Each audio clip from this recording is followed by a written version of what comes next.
Jesse Robredo. I'm a secretary of the Department of Interior and Local Government. I was mayor for 19 years, and Penny and I and my other siblings felt that it was important that we provide a center for the handicapped in the city.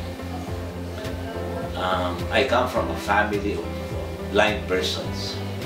My father was stricken with retinitis pigmentosa when I was 4 years old.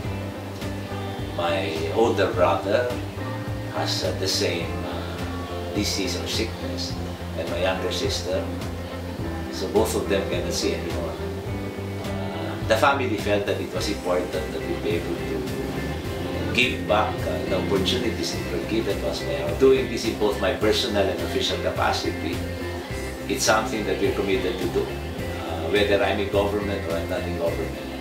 But we'll make sure that all the available resources that we can provide, we will provide. The Physicians for Peace, I don't recall how many times already, but I'm sure the missions that they did here in Naga, especially when I was still mayor, I was here. An organization that has done a lot, especially for the poorer sector of our community.